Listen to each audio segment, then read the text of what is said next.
My name is Rebecca Coven. I'm a 10th grade teacher at the Workshop School in West Philadelphia.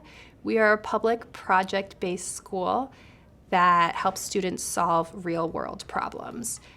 I also teach because I feel there's often a falsely perceived dichotomy between real-world work and schoolwork. So I know when I was in high school, it often felt that the work that I was doing was interesting but was really disconnected from what was happening in the real world, and I had to graduate and I had to go to college and get a job in the real world in order to start doing real-world work.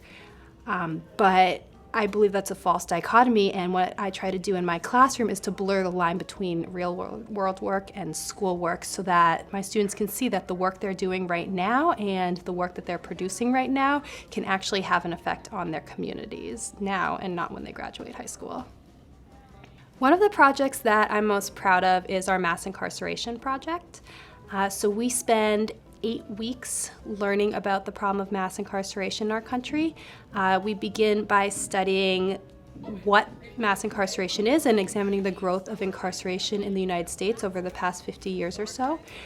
Students then go on to research different factors that contribute to our high incarceration rates in our country.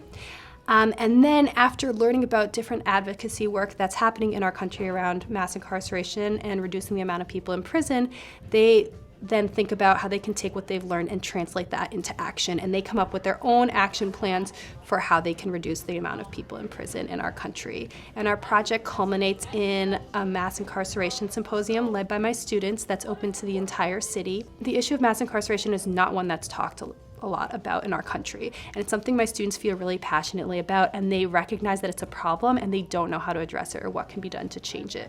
But in this project they start thinking about wide-scale policy solutions. They think about institutional and structural racism, not just race as this construct that we kind of talk about abstractly.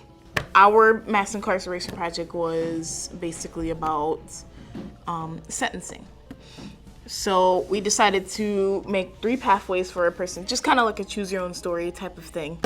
Like we would just blow their minds with knowledge about like what mandatory minimums actually do with sentencing. And then we would do the same with parole, and then we would do the same with probation. We would do the same for all 3 of these. When my students leave my classroom, what I want them to take away is that they can be change makers in their communities. I want them to feel empowered to find what they're passionate about and go out and make a change. If I could describe Ms. Coven in one word, I think it would be dedicated.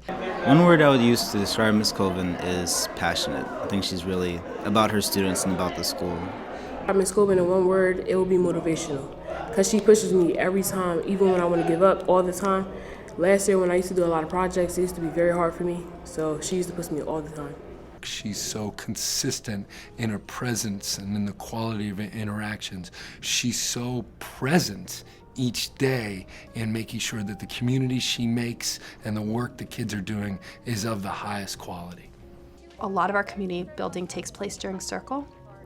We also spend almost all of first quarter at the beginning of the year doing community building so that students can, number 1, reflect on their own identities, and 2, share their identities and their background and their culture with their classmates, and we can start to reflect on and develop a class-wide identity as well. I'm always trying to connect student work to real-world problems and make sure that there's an authentic audience for their work.